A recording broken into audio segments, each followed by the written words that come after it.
Hello guys, welcome to my humble YouTube channel where I bring you fanfiction that will brighten your days. Before we start, a subscribe is greatly appreciated, and don't forget to leave a like and ring the bell icon so you won't miss exciting new fanfiction stories. The End of Falsehood by Bisel13 Tensura x G.A.T.E Chapter 4. Who's the Barbarian? On a plain grass field near Emerald River, a giant mysterious gate had appeared. The plain field was a part of G.A.T.E Tempest Federation. Because of it, the mysterious gate has been under intense surveillance since the anomaly had begun. But yet, right now there was chaos happened there.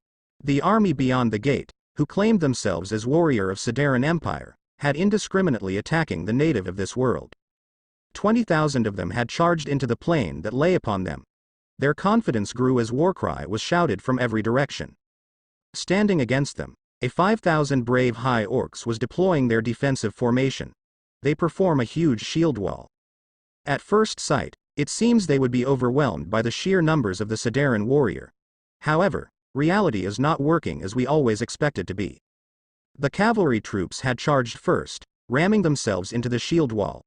They expect no matter how big these orcs, the strength of the highly trained warhorse would overpower them and crush their shield wall at once. But as they rammed the shield wall, their vision had suddenly dark. The riders were fallen. Their horses trampled each other. Some riders have a good fortune because they were able to free themselves from the horses, but for most, they were not so lucky. In instant, 1,000 cavalry has been neutralized. The first row of charge had gone very wrong. On the contrary, the shield wall is still intact. But General Agnius didn't stop there. He sent another wave of cavalry to charge at the enemy position, while his legionnaires would flank them from both sides. He still have numeric advantages, and he planned to overcome this battle with it. The sight of thousands giant orcs with fully equipped armor and weapons was indeed a terrifying sight, but they would be nothing in the front of 4 times larger force. In Falmart, an ordinary orc could be dealt with just one veteran hunter. But normally, a single orc was dealt with 2 soldiers at once. Now, a single orc would be facing 4 warriors at once. Although he admit that these orcs seems to be much bigger and stronger, he's certain that facing against 4 times numbers of their own would bring a fortuitous result. He had completely ignoring the earlier presence, a butler who could fly and unharmed when he slashed his sword towards his head. That's right. When General Agnius shouted the attack order, Diablo had mysteriously disappeared. General Agnius had thought he was trampled by the cavalry somewhere, and most probably already dead. Little did he know, Diablo is far from being dead. The second wave of the cavalry charge was consisted with 3,000 in numbers. They are doing a frontal assault, directly aimed the enemy front rows. Each of their flank was being assaulted by 5,000 legionnaires. The rest of the army were put in the rear. At first glance, this is surprisingly gonna end up in stalemate. The soldiers of Standoff had fiercely attacking the orcs, but the orcs always managed to defend themselves unscathed. They wear a full plate armor. Their whole body was covered with armor, but there are some weak points such as joints to take advantage of. The trained legionnaires was already trained to face these kinds of enemy. Find the weak spot, work together to get it, and finished it quickly. Yet, no matter how hard they tried to take advantage, they would always find themselves being fallen to the ground. Many of them still alive, but seriously injured. The attack from orcs could only be described with one word: gigantic. Their huge poleaxes were swinging like a giant reaper skite, finishing everyone who come to their way. Some were very unlucky, because those poleaxes were hitting their necks and instantly beheading them. The battle is still happening for a mere 30 minutes, yet General Agnius could see they haven't gaining ground even a bit. On contrary, his men started to dwindling. Their injured had retreated from the front line, and the rear guard had getting thinner to reinforce the front. Then, General Agnius chose to deploy his elite unit, the Wyvern Riders. He barked at the commanding officer of the Wyvern Riders unit, ordering them to attack the orcs from the sky. He didn't give that order earlier because he thought his cavalry and legionnaires was more than enough to crush the orcs' army. After receiving the order, the 100 Wyvern Riders flew off to the sky, gaining altitude to make a proper dive attack. They never thought that anyone would withstand them in the sky, and that's a big mistake. Appeared out of nowhere, several dozen figures who appeared to be human, intercept them on the sky. They seems to be a normal human, apart from the featherless wing with the sharp horns on their edge. They wore almost no protective armor, and their wings have various color on each individual. Some are dark green, dark purple, and even a jet black. They were equipped with long swords and spears. The wyvern riders were stunned to see a human with strange wings appeared out of nowhere towards them. And now, they managed to keep them from attacking the orcs. They didn't have any choice other than to engage on aerial battle against these mysterious humans. At first, they were confident since they didn't saw any of them wearing a protective armor. The only thing that makes them dangerous was their agility and speed. These human-looking creatures are performing an aerial battle with sharp smonwerv and overwhelming speed beyond their own trained wyverns. But little did they know, these creatures were not humans. They are dragonutes. Ever since G.A.T.E Tempest Federation had grasped the whole world with their influence, Tempest had already strengthened its influence in their own domain to maximum since long ago. Every inch of their territory was being under Tempest's rule. This make every tribes, creatures, and even small kingdom was under Tempest jurisdiction. There are however, some exception. Several tribes or the already exist kingdom were given their own autonomy, and one of them is the Lizardmen tribe. Lizardmen tribe has already joined the Tempest ever since it's still merely an alliance. When the Jura Forest Alliance had grown into an independent nation, they choose to become a part of Tempest's nation. They have helped the whole nation with various way, supplying fresh waters, breeding edibles fishes, and many other products from swamp. As a gratitude, Tempest gave them their own autonomy while also promised to give security. And not only that, a low tax regulation and boosting infrastructure had given to the Lizardmen tribe under the chieftain, Abaru.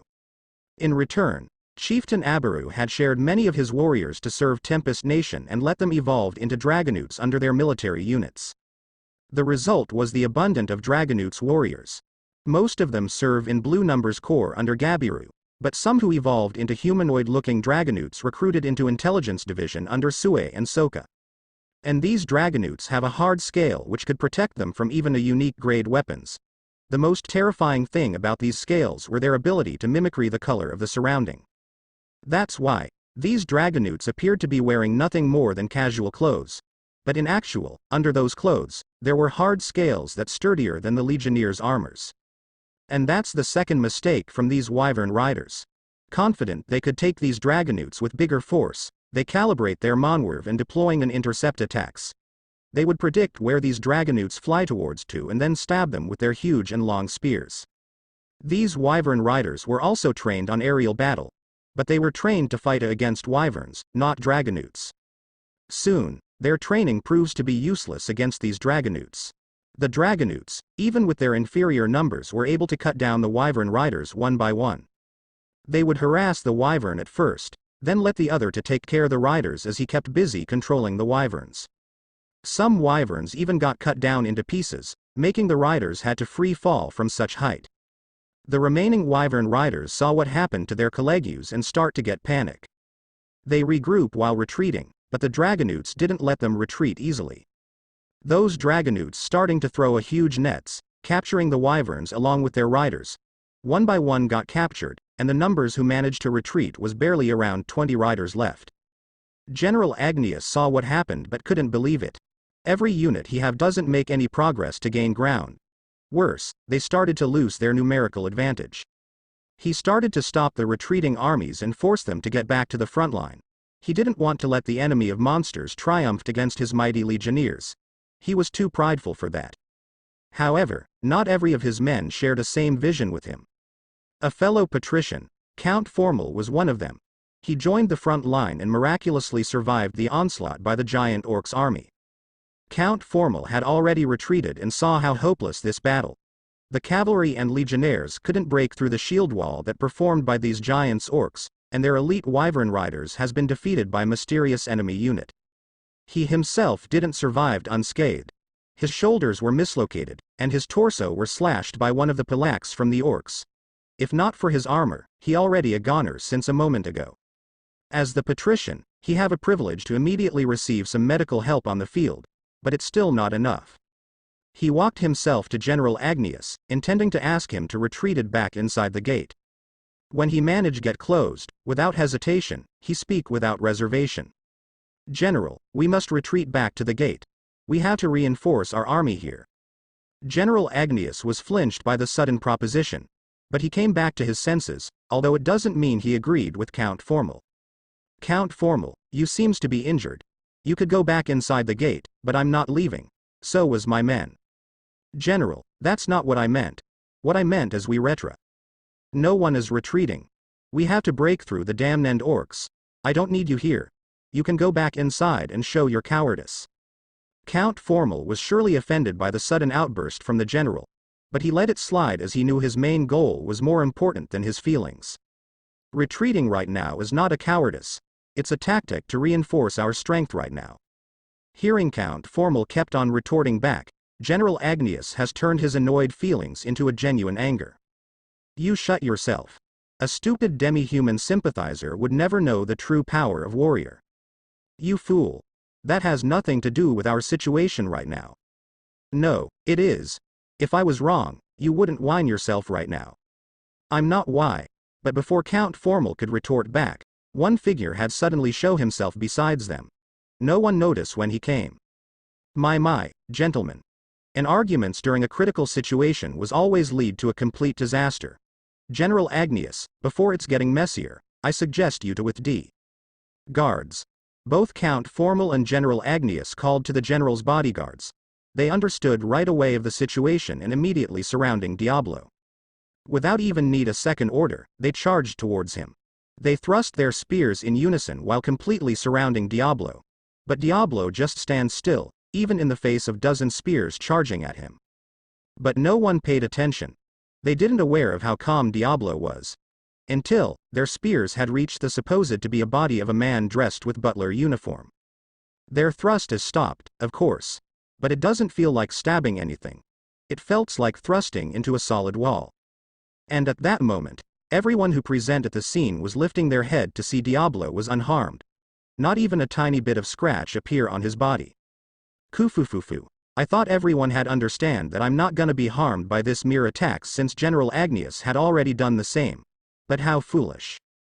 Diablo suddenly grabbed one of the spear and in a mocking gesture, then break it apart with just one hand. This little act had made every guard surrounding him trembling in confusion and fear. One man breaking a hardened wood? That's not a feat of a normal human could do. But the most terrified person here is General Agnius. He was well remembered that this guy was the early person he made a conversation with. He knew something was off about this man, but he tried to brush it off after ordering an attack to his whole army. He simply thought this man was died during the surprise attack. But here it is. Not only defying his belief, but once again mocking his pride. But there's no room to be annoyed anymore. Right now he's fully understand the feeling. It was fear. Faced with such overwhelming odd power, he knew he wouldn't have a chance. But he didn't want to admit it. Instead, he tried to figure out a way to take control of the situation. So he tried the only option he have before retreated. Threatening. That's right. General Agnius had admitted he was outpowered by this man who introduced himself as Diablo. His army had gone dwindling every time had passed. Right now, he barely have the half of its original number since he crossed the gate. But there's still numerous army behind him. There will much more waves to come. There is still more than 100,000 troops. Remembering this, General Agnius managed to make an arrogant smile. Hey, you're strong individual. I don't know what you are, but let me tell you something. You and your small numbers of monsters would become nothing in the face of the mighty empire. And we will keep coming to you in larger numbers. That's why, surrender yourself in the army back there, Diablo. Surrender now while you can. Hearing the threat, Diablo just kept his eerily gentle smile on his face. But Diablo didn't underestimate the threat either. Learning every bits of lesson from Rimuru, he's now getting more accustomed to act more cautious and never make a quick judgment without any valid information. Right now, Diablo knew nothing from the world beyond the gate. And if the threat from General Agnius were true, he pondered how much manpower this Sideran Empire has. If what comes next were the same puny humans, there will be no problem at all to deal with them. Even to capture them was an easy feat since they were only normal humans. But what if, he think, the maker of the gate itself would show up? Making a stable connection between worlds was not an easy feat. Even for Diablo who could travel between worlds with his space-time domination, he's not yet able to maintain a portal like that for a long time. And this gate, it's not just able to connect between worlds, but also transferring dozens of thousands people unharmed from one world to another. If the maker of the gate decided to show up right now, Diablo couldn't figure out what's gonna happen next. But that scenario was also uncertain. What General Agnius meant could probably about his fellows, not his master. At this time, Diablo and Sue were thinking that these humans were only pawns of the greater existence in their world. They were wary about their masters, but not the pawns. Well, whatever came from that gate, Rimuru-sama has entrusted me to take care of it. From my judgment, I would let General Agnius's threat unleashed. Diablo said to himself. If there's gonna be a lot more human soldiers pouring down from the gate, we would personally take care of them until a reinforcement from Benimaru arrived. And to be honest, Diablo could instantly ended this chaos right away with his brute force.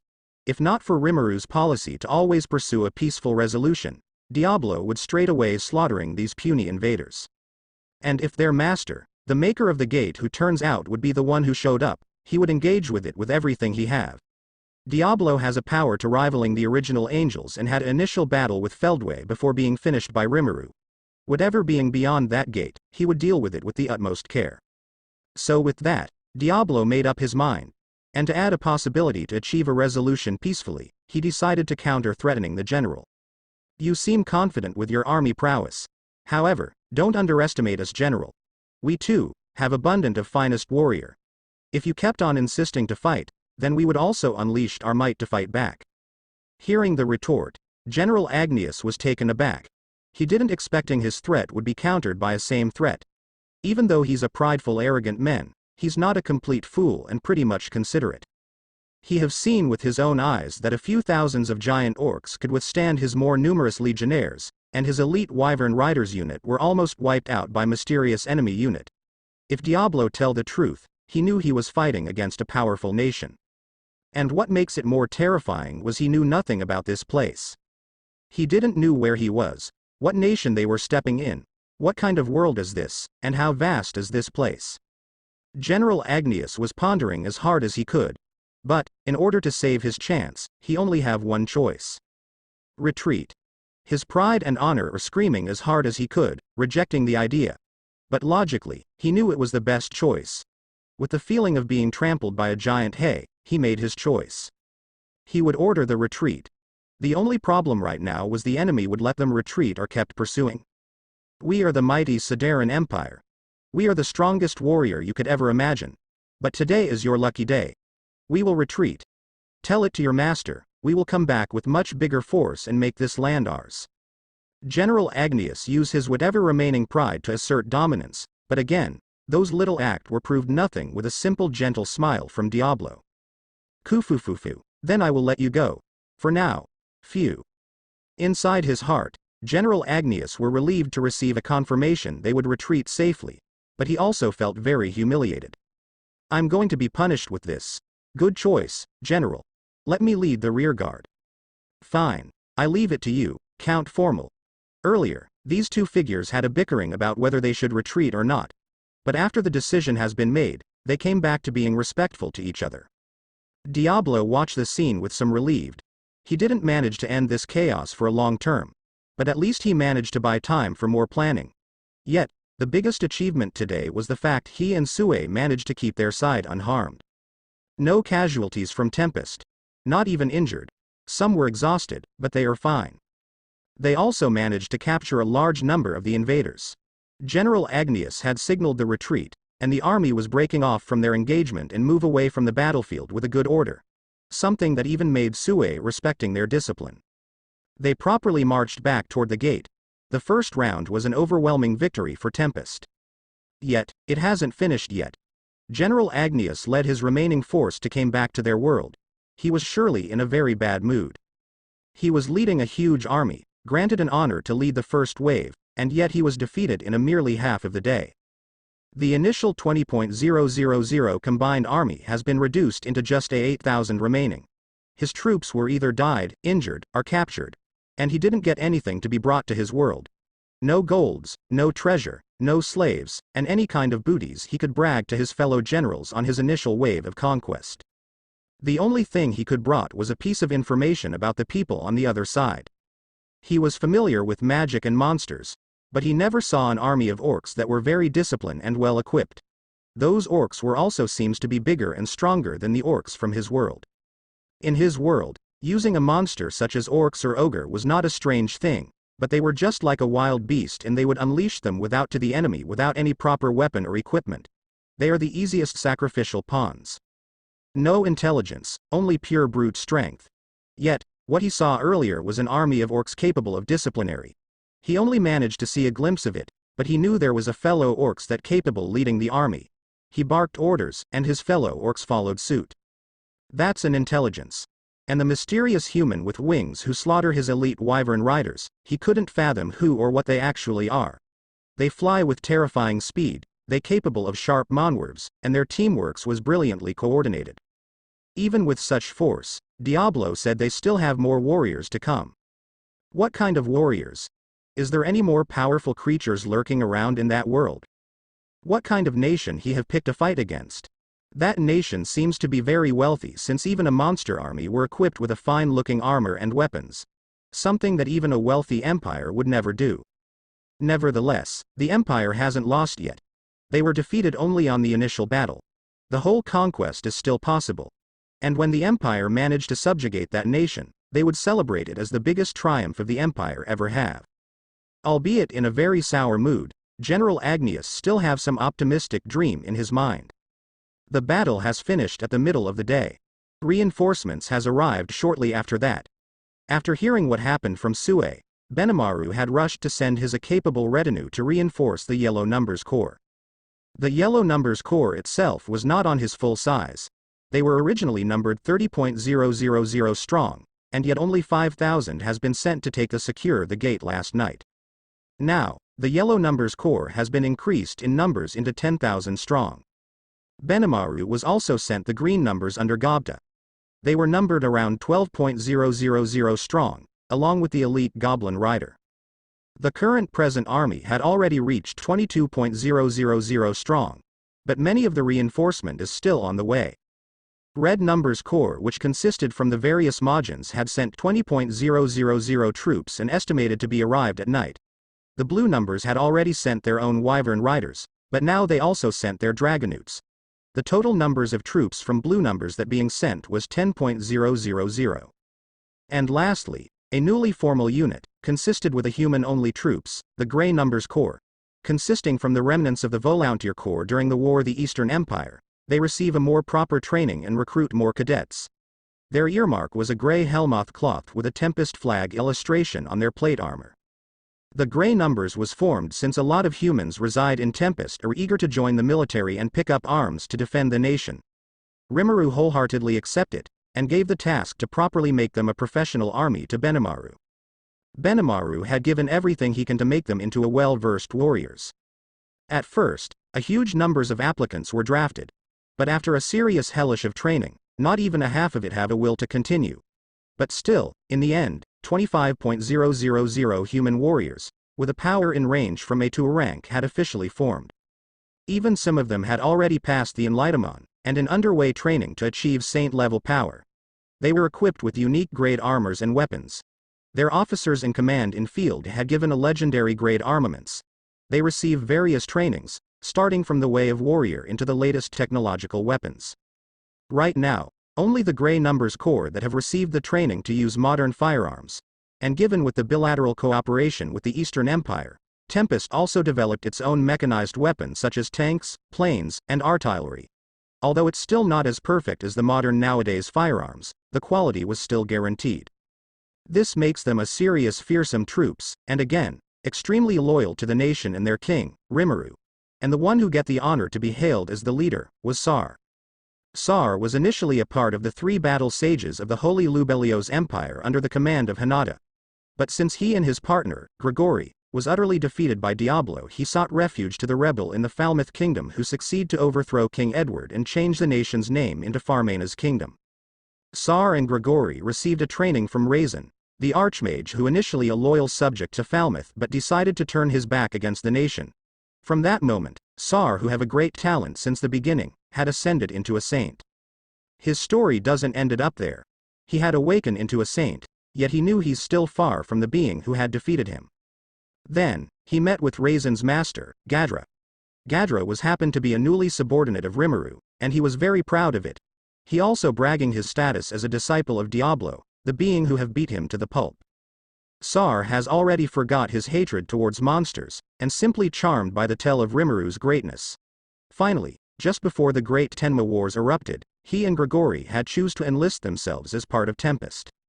Noticing the great potential from Sar, Benimaru instantly appointed him as the leader of the newly formed army unit. Benimaru saw an honor of warriors inside Sar's heart, a great ability, and extreme loyalty toward Rimuru.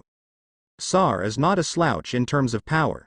He's in fact one of the few humans who reached 1,000,000 class existence points. He's also have an elven blood, which means he have a long lifespan even before he ascended into become a saint. Sar characteristic had a great value as well. During his time serving as the 3 battlesages, Sar was known to be arrogant and hot-headed person. Albeit, he's not as stingy as he always acknowledge other people's strength and could cooperate when it needed. But still, his initial personality wasn't that good. But after series of event, started by the battle against Diablo, Sar has changed his personality pretty drastically. Now, he's a calm-headed man with humble attitude. He always thought someone else would be better than him, yet he would always work hard to be better every day. A truly befitting being to become a saint. And now, the total expected army who would guard the gate are numbered in total of 75,000 troops. A very huge number of warriors. In the evening, the government hall in Tempest had made an urgent meeting. Rimuru had already cancelled every of his schedule to held the meeting.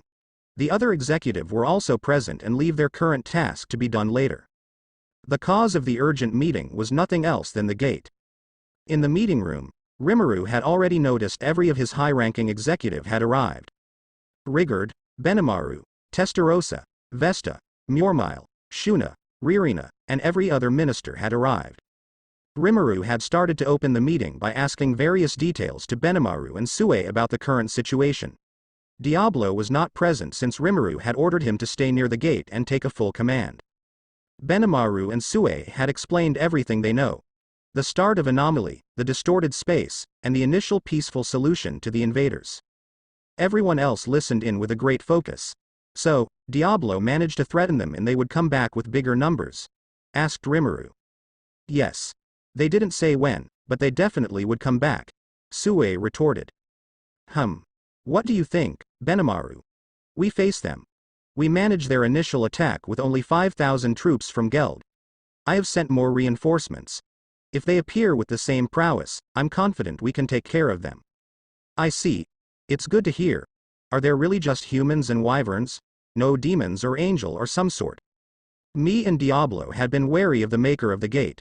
We've been fully on guard if the maker of the gate would appear and start making more chaos. But we never encountered anything other than humans along with their pets. How about information from the prisoners? How many we captured among them? We have captured 8,000 of them. Mostly from the injured who got left behind. We also captured 30 of their wyverns along with their riders. And the best thing was, we captured some of them who seems to be a high-ranking status in their world. Excellent. Have we start the interrogation? We have done it immediately as we could, Rimuru-sama. Is there anything worth to know right now?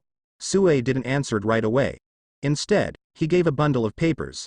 It's a report, a compilation of information that managed to be extracted from the prisoners.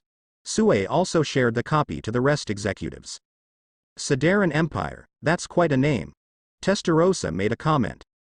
Right, they have been done a lot of conquest for the past 600 years. No wonder they were arrogant. Benimaru responded. And this has made the other ministers started to make their own comment.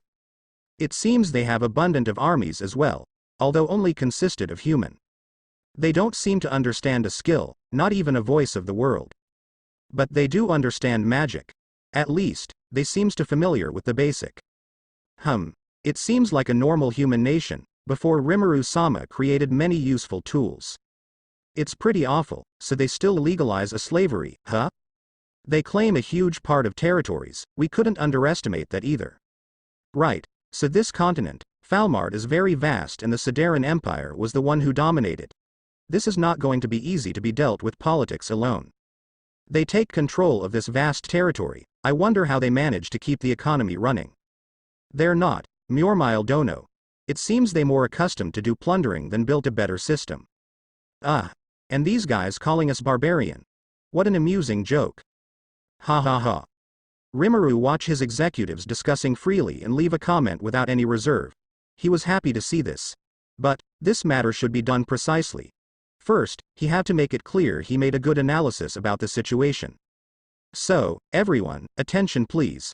He raised his hand and the rest immediately quiet. Rimuru then continued, from what we have gathered, I conclude that the Siderean Empire has a mentality as the aggressors. Much more than the Insectors, probably. But if what we get right now is already covering the whole truth about the Siderean Empire, I believe we could dealt with it easily since we only defending our home. However, Rimuru took a short pause. The real problem is the maker of that gate. We already understand it's not an easy feat to make a connection that could bend time and space to the other world. If the maker of the gate was deliberately open it at our world, who knows what kind cards he could pull. So what we should be wary of was the being who connecting our worlds with them? Asked Rigurd. Exactly. We know very little about it. The prisoners also knew almost nothing, except it was from their god. Sue retorted. Hardy, was it? In all my life, I never heard such name with this much power. Testarossa responded. Yes, their underworld god, Hardy. There seems to other 11 gods and goddess as well. But the information about the appearance of the gate was from the Hardy's temple. There are too many possibilities we can pull out from this piece of information. Soe's right. We have to know more about it. We already have one suspect, Hardy. But we knew nothing about him, or her. Rimuru retorted. Then continue, then it leave us with our current problem. I personally cannot let this slide easily, knowing there are beings who capable to connect our worlds with theirs, then immediately hostile towards us. We might been lucky our enemy is pretty weak compared to us for now. But we don't know how many powerful being in that world as well. Then, what do you suggest, Rimuru-sama? Benimaru asked. Rimuru take a moment, he closed his eyes. Everyone who present were understood that Rimuru has trying to find a best solution, so they didn't disturb him. In fact, Rimuru was having a conversation with his manas, Seal. Say, Seal, can we seal that gate? It's possible, Master. But I know nothing about Hardy. Caution-wise, whoever he is, he probably could outmaneuvered us. He probably have a power to break our seal. I see. Is it wise if I retaliate their hostile attitude? All of Master's doing would never be wrong. No, I could be wrong too. I wish you would tell me if I'm wrong. But it's also true, whenever you follow your conscience, you would never be wrong, Master.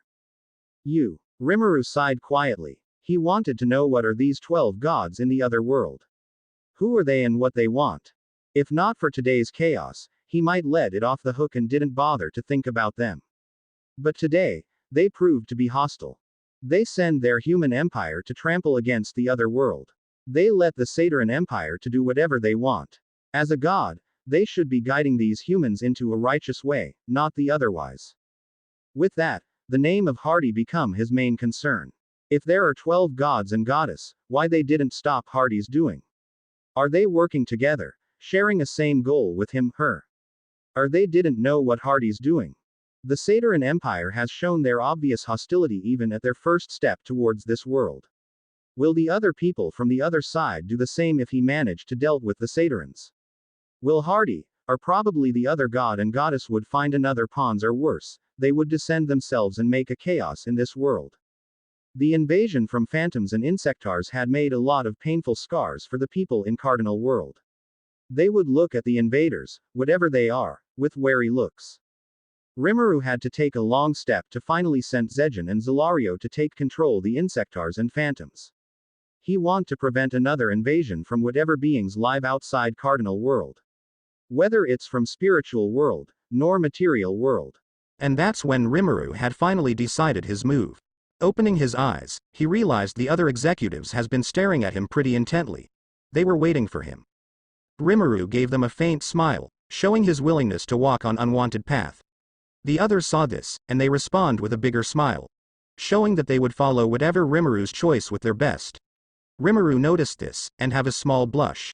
He is very happy to see his people would always be with him.